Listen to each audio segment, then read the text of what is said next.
사사기 14장 1절부터 4절까지의 말씀을 짧으니까 저희들 한 목소리로 봉독하도록 하겠습니다. 읽겠습니다. 시작. 삼손이 딥나에 내려가서 거기서 블레셋 사람의 딸들 중에서 한 여자를 보고 올라와서 자기 부모에게 말하여 이르되 내가 딥나에서 블레셋 사람의 딸들 중에서 한 여자를 보았사오니 이제 그를 맞이하여 내 아내로 삼게 하소서 하매 그의 부모가 그에게 이르되 내 형제들의 딸들 중에나 내 백성 중에 어찌 여자가 없어서 내가 할례 받지 아니한 블레셋 사람에게 가서 아내를 맞이하려 하느냐 하니 삼손이 그의 아버지에게 이르되 내가 그 여자를 좋아하오니 나를 위하여 그 여자를 데려오소서 하니라. 그때 블레셋 사람이 이스라엘을 다스린 까닭에 삼손이 틈을 타서 블레셋 사람을 치려 함이었으나 그의 부모는 이 일이 여호와께로부터 나온 것인 줄을 알지 못하였더라. 아멘. 저희가 잘 아는 바와 같이 삼손은 나실인입니다. 나실인은 그 나실인이라고 하는 그 신분을 유지하고 있는 동안에는 오로지 다른 것 아니고 하나님만 위해서 살아야만 했습니다. 다른 것 하지 않고 오로지 하나님만 위해서 먹고 자고 모든 일들을 다 하나님께 초점을 맞추어서 살아야 했던 게 바로 나실인이라고 하는 그 신분이었습니다. 그래서 나실인의 그 상태를 유지하기 위해서는 반드시 지켜야 할 율법이 있었습니다. 세 가지가 있는데요. 첫 번째는 이 포도나무의 소산, 그리고 포도주와 독주를 절대로 입에 대서는 안 되었고요. 그리고 머리에 삭도를 대지 말아야 했습니다. 그러니까 머리를 깎지 말아야 하는 그런 율법이 있었고, 마지막으로는 사람이나 동물, 이 생물의 시체에 가까이 가서는 안 되었습니다. 이렇게 세 가지의 율법을 나실인이 된 상태에서는 반드시 지켜야 했는데, 여기에 대해서 어떠한 의미가 있는가? 먼저 포도주와 독주를 금한다라고 하는 것은 세상 쾌락으로부터 멀리 떨어져 버린다. 세상 쾌락을 쫓지 않는다라고 하는 의미를 가지고 있고요. 그리고 삭도를 머리에 대지 않는다라고 하는 것은 이 머리는 권위의 상징이었기 때문에 권위가 되시는 하나님의 권위를 존중한다라고 하는 의미가 그 안에 담겨 있었습니다. 마지막으로 시체를 가까이 하지 않는다라고 하는 것은 시체는 부정한 것으로 여겨졌기 때문에 이 죄로 인한 부정을 막겠다라고 하는 그 의미가 여기에 담겨 있었습니다. 삼손은 나실인으로 태어났습니다. 나실인으로 태어나서 평생을 나실인으로 살아야만 했습니다. 죽을 때까지 그는 나실인으로 살아야만 하는 그야말로 운명이었습니다. 그렇다면 이 삼손에게는 세 가지 율법을 평생토록 지켜야 하는 그 의무가 그에게는 주어졌는데요. 이것에 대해서 삼손이 어떻게 받아들였을까? 첫 번째 의무에 대해서 사사기 13장은 이렇게 이야기를 하죠. 13장 4절과 7절인데요. 함께 읽겠습니다. 시작. 그러므로 너는 삼과 포도주와 독주를 마시지 말며 어떠한 부정한 것도 먹지 말지니라. 이제 포도주와 독주를 마시지 말며 어떠한 부정한 것도 먹지 말라. 아멘. 그러니까 이렇게 반복이 되고 있습니다. 그러니까 이렇게 두 구절을 보면은 포도주랑 독주를 먹으면 안 되는구나. 이게 술에 제한이 있는 것처럼 보입니다.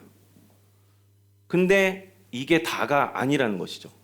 단지 술만 먹지 말라 하는 게 아니라 어떠한 포도의 형태이든지, 그러니까 포도와 관련된 것이면, 포도가 함유된 것이면 절대로 먹어서는 안 되었다라고 합니다. 포도는 이 고대 이 근동 지방에서 굉장히 중요한 농작물이었다고 합니다. 이곳은 물이 부족한 지역이었기 때문에 식수 확보가 굉장히 이들에게는 중요했습니다. 그래서 창세기를 보시면 이삭이 우물을 찾으러 이렇게 돌아다니고 우물을 여러 번 파는 그런 장면들이 나오지 않습니까? 이렇게 물이 굉장히 중요한 이런 지역에서 포도는 이 식수의 역할을 대신 해주었다라는 겁니다. 그러니까 포도가 훌륭한 대체 식수가 되어주었다라는 것이죠. 그러니까 포도주는 그냥 우리가 아는 것처럼 술이라고 하는 개념이 아니라 마시는 물이라는 개념으로 이들에게는 받아들여졌다라고 우리가 생각해 볼 수 있는 것이죠. 그뿐 아니라 포도는 그 자체만으로도 훌륭한 영양식품이 되었다고 합니다. 그렇기 때문에 이 지역 사람들에게 있어서 말씀드린 바와 같이 포도는 반드시 있어야만 하는, 없으면은 생활이 어려울 수밖에 없는 아주 중요한 농작물이었다라고 그렇게 이야기를 합니다. 그런데 그런 포도를 평생토록 입에 댈 수 없다. 그러니까 이것은 단지 그냥 술을 먹네 마네 이런 문제가 아니라 어쩌면 이 물이 부족한 지역에서 물을 대신할 수 있음에도 불구하고 이거를 마시지 못하기 때문에 생존의 문제, 조금 과장된 건지도 모르겠습니다만은 생존의 문제로 느껴지게 할 만한 그런 상황이었지 않았을까라는 것이죠. 게다가 삼손은 평생 나실인이라고 말씀드렸지 않습니까? 죽을 때까지 그렇게 살아야만 했기 때문에 이 삼손은 늘 어려움, 불편함 이런 것을 안고 생활해야 하는 그런 처지였다라는 것이죠. 그러니까 이렇게 첫 번째 사항만 따지고 봐도 힘들었겠다. 이게 정말 사실이라면 쉽지 않았겠다 싶은 생각이 드는 것인데 저나 그리고 여러분이나 만약에 우리가 삼손이었다면 이게 어떻게 생각이 느껴졌을까요? 제가 이렇게 30대를 지내고 이제 40대를 이렇게 지나가고 있는데 이렇게 보니까 옛날에는 안 그랬는데 이제 밥을 먹지 않으면 식사를 했다는 느낌이 이제는 들지가 않습니다. 그렇게 됐습니다, 저도. 먹는 거 자체를 되게 좋아하기 때문에 막 가리지 않고 이렇게 다 먹는 편입니다. 그런데 어떤 날의 경우 이제 하루 종일 밥을 먹지 않고 밀가루만 이제 섭취를 했다 그러면 이 속이 불편한 거는 둘째치고 식사를 했다라는 느낌이 들지 않고 헛배만 부른 그런 느낌이 계속 들어서 하루가 그렇게 불편하더라고요. 이제는 정말 밥이 들어가야만 진정한 포만감을 느낄 수 있는 그런 이제 상태가 된 것입니다. 저희 배우자 얘기를 좀 해보면 저희 배우자는 머리숱이 굉장히 많습니다. 굉장히 많아서 무게감이 이렇게 모아서 이렇게 딱 들어보면은 무게감이 상당합니다. 그래서 막 놀랄 정도로 이렇게 무게감이 있거든요. 그래서 이제 가끔 미용실에서 이제 컷하러 가지 않습니까? 컷하러 가면은 예전에는 그런 얘기를 들었는데 요새는 안 가서 그런지 잘 모르겠는데 미용 이 선생님들께서 이렇게 숱이 왜 이렇게 많냐고 컷하는데 너무 힘들었다고 이렇게 대놓고 좀 이렇게 면박을 조금씩 이렇게 주는 경우들이 종종 있었습니다.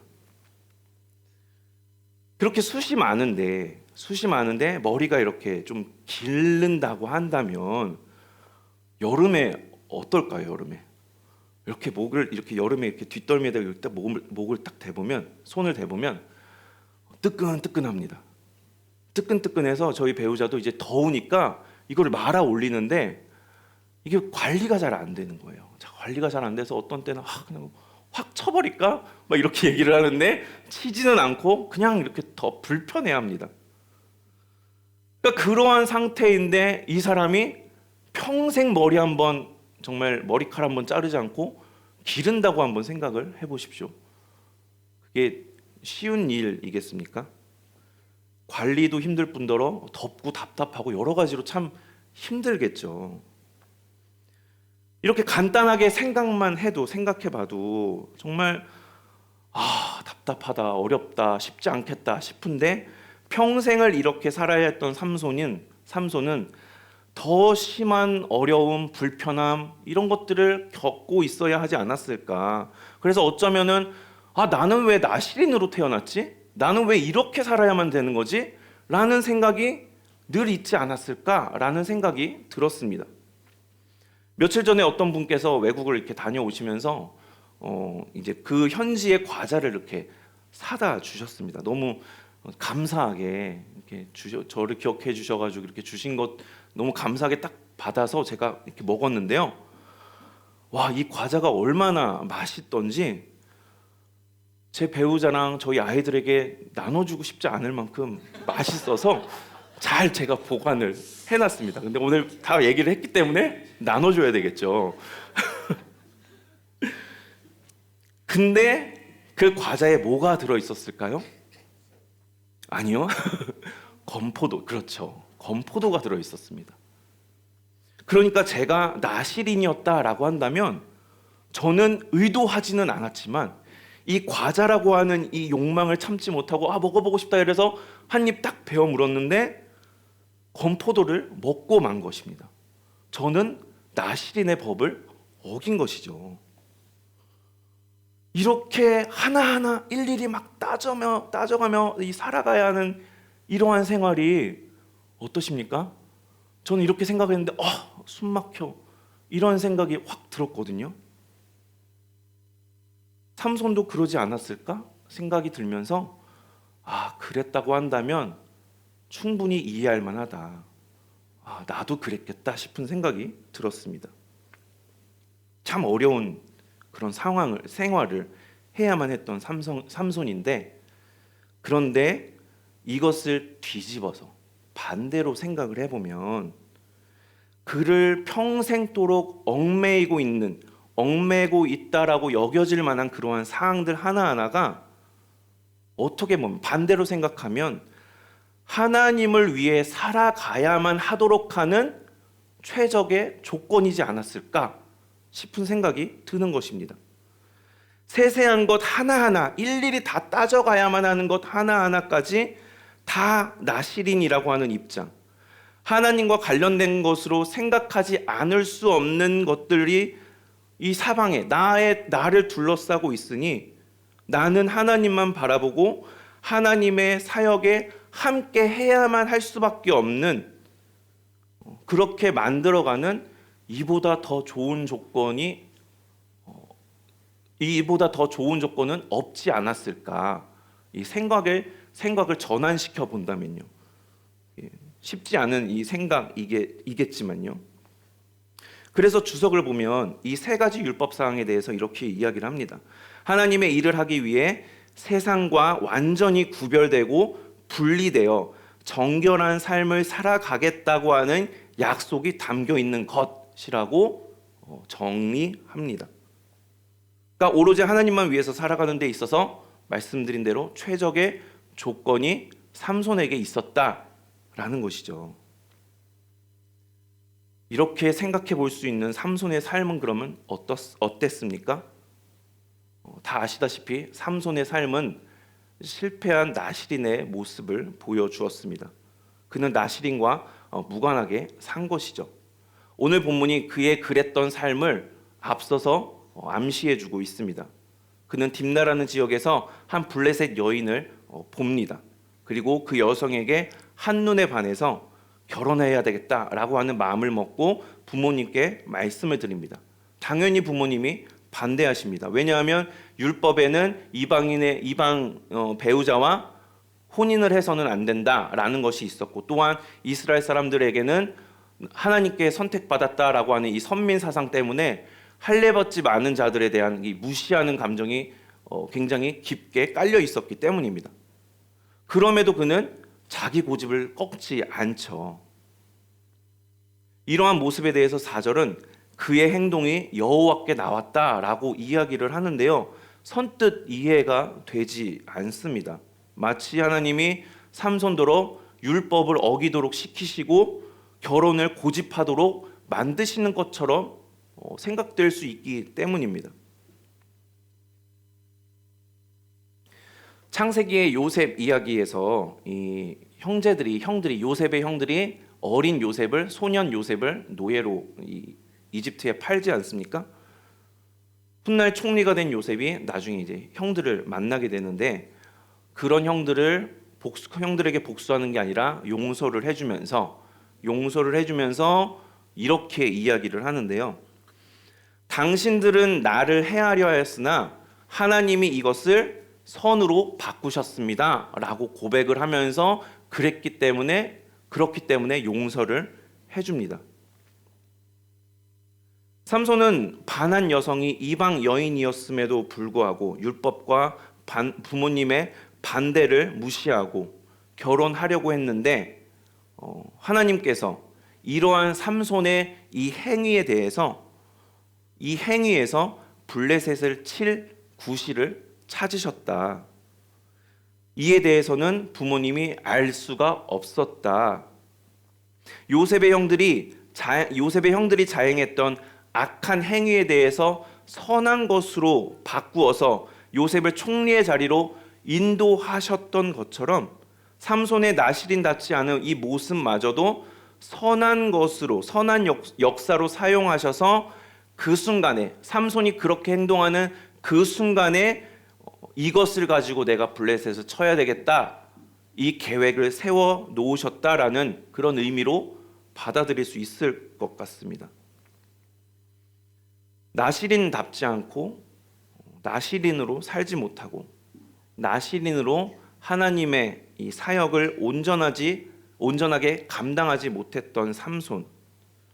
그럼에도 하나님은 그의 행위 하나하나에 선한 뜻을 개입시켜 놓으셔서 그가 했던 행동들을 통해서 하나님이 이루고자 하신 일을 성취하셨습니다. 삼손은 나실인 실격한 인물이지만 그럼에도 하나님은 그를 사용하셔서 역사하여 주셨다는 것입니다. 삼손과 같은 케이스의 인물이 성경에 나오죠. 바로 사무엘과 세례 요한입니다. 사무엘은 어머니가 이제 서원해서 하나님께 바친 그런 인물이었고요. 세례 요한은 삼손처럼 하나님의 아예 선택을 하셔서 자녀를 주겠다라고 미리 자녀의 약속을 주신 인물입니다. 그러면은 이 삼손과 같았던 이 사무엘과 세례 요한의 삶은 어떠했습니까? 사무엘 같은 경우는 젖을 뗄 때가 되자, 어머니의 젖을 뗄 때가 되자 아예 어머니의 품으로부터 떨어져 나와서 성전에서 살아야만 하는 어린 나이에 그 어려움을 겪었습니다.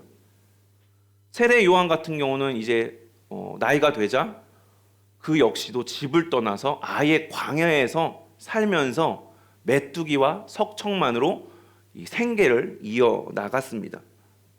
그러니까 그들 역시도 삼손과 다를 바 없는 삶을 살았다라는 것이죠. 그렇다면 두 사람이 감당했던 이 사역은 어떠했습니까? 사무엘과 세례 요한은 나실인의 모범 사례라고 한마디로 이야기할 수 있을 것입니다. 두 사람 모두 나실인의 이 신분을 충실하게 이어갔고 나실인으로서 하나님께서 자신들에게 맡겨주신 그 사역을 온전히 이루고자 감당하고자 애를 쓰며 살았다는 것을 우리가 잘 알고 있습니다. 어쩌면 삼손이 더 최적의 조건이었는지도 모릅니다. 그는 마치 예수님처럼 요즘 말로 원픽이라고 하죠. 이렇게 딱 선택받은 사람, 하나님의 원픽이었죠. 블레셋으로부터 이스라엘을 구원할 구원자로 그는 부름을 받았습니다. 미리 선택을 받고 태어났습니다. 그는 사무엘과 달리 부모와 함께 계속해서 살았습니다. 삶에 그런 어떠한 제약들이 있었지만 떨어져 살지 않아도 되는 그러한 입장이 있었죠. 또한 요한처럼 광야라고 하는 또 혹독한 환경에 있지도 않았습니다. 그리고 메뚜기와 석청만으로 생계를 이어가지도 않았습니다. 그런데도 그는 나실인답게 살지 않으면서 그에게 맡겨진 하나님의 사역을 온전히 감당하지 못했다라는 것입니다. 이렇게 같은 나실인임에도 한쪽은 나실인으로서 좋지 못한 선례를 남기고 다른 한쪽은 나실인답게 모범을 보여주었는데요. 그런데 하나님의 역사는 이들 모두를 통해 나타나셨습니다. 당신의 역사를 그들 모두를 통해서 결국에는 이루어 내셨습니다. 그런데 그 과정에 차이가 있는 것이죠. 삼손은 온전하지 못함에도 하나님이 선하게 그의 행동 하나하나를 선하게 바꾸어 놓으신 것이고, 사무엘과 세례 요한은 하나님의 뜻에 맞게 막힘없이 함께 사역을 해나갔다라는 것입니다. 마치 2인 삼각경기에서 삼손이 어거지로 하나님께 끌려나가는 그런 모습이라면, 사무엘과 요한은 하나님과 함께 발을 맞추어서 합을 잘 맞추어서 하나 둘 하면서 쭉쭉쭉 앞으로 나아가는 그런 느낌입니다. 이 나실인 얘기하면서 많은 분들이 우리가 다 나실인입니다, 우리 신앙인들이 다 나실인입니다, 이렇게들 많이들 말씀하시더라고요. 나의 상황은 어떻습니까? 최적이라 불릴 만한 우리의 조건 있지 않습니까? 우리가 아침부터 나와서 어쨌든 몸은 피곤할지 모르나 맛있게 또 점심도 먹고, 오전에 예배 잘 드리고 맛있게 점심 먹고 사람들과 일주일의 피로를 푸는 그런 담소를 나누며 즐거운 시간 보내다가 또 오후에 이렇게 모여서 저희가 예배를 드립니다. 불편할지 몰라도 생각을 바꾸면 우리들 나름대로 최적의 조건을 우리가 가지고 있다라고 이야기할 수 있을지 모르겠습니다. 그럼에도 나는 하나님이 끌고 가셔야만 하는 그런 모습인가? 아니면 오히려 나쁘다 할 수 있을 상황이지만 하나님을 위한 삶을 내가 살아가며 하나님과 함께 하나님께 내가 합을 잘 맞춰 나가려고 하는가? 하나님은 분명 행하고자 하시면 나의 삶의 모습이 어떻든지 간에 나를 통해서 당신께서 하실 일을 분명히 이루어 가실 겁니다. 소망하기로는 우리를 통해서 역사에 나가시는 그 과정의 내용이, 결과가 그렇게 하나님께서 역사하신다라고 치면, 소망하기로는 그 과정의 내용이 최적의 조건임에도 온전하지 못해서 어거지로 끌려갔다라고 하는 그러한 내용으로 채워지는 게 아니라, 조건이 어떠하든 간에 하나님을 위한 삶을 살아감으로 하나님께서 역사를 이루어 가시는 데 있어서 아름답게 발을 맞추어 나가고자 애를 썼다라고 하는 그 내용으로 우리의 삶의 내용이, 우리의 과정이 그렇게 채워질 수 있으면 좋겠습니다.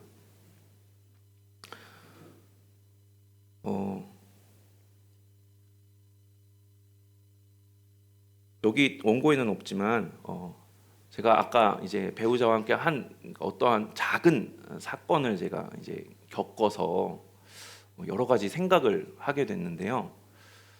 이 삼손에 대해서 저희가 딱 얘기를 나눴지 않습니까? 짧은 시간. 이 부모님의 마음은 어땠을까? 그러한 삼손을 보면서 어쩌면 부모님의 마음이 이렇게 찢어지는 그런 아픔이지 않았을까 싶은 생각이 들더라고요.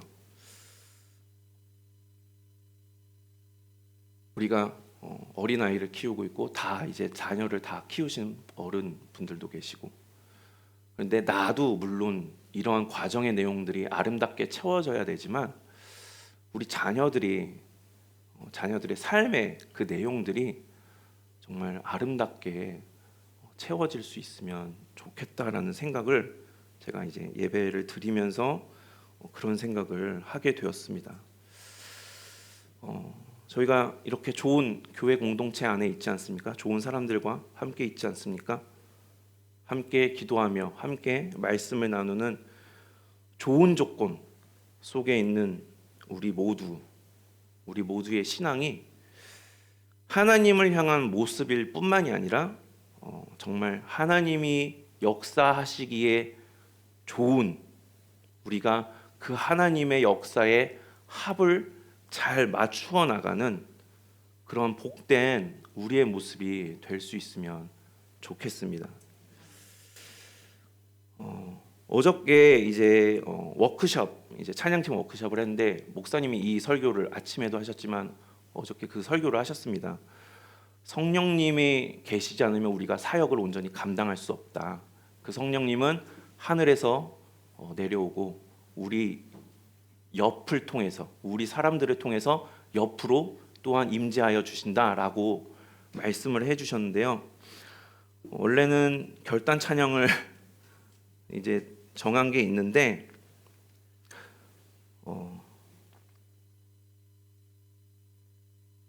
어디 있죠? 저희가 아까 부른 찬양 성령이 오셨네, 이것을 함께 부르면서 삶의 내용이 그렇게 아름다운 과정으로 채워지기 위해서는 성령님의 도우심이 없이는 안 되는 것이구나 라는 것을 제가 이렇게 생각이 들어서 지금 갑자기 바꿨습니다. 그래서 성령이 오셨네로 죄송합니다. 이 찬양 부르시면서 저희들의 삶의 내용이 정말 아름답게 채워지기를 소망하며 성령님의 도우심을 구할 수 있는 시간 되기를 소망합니다.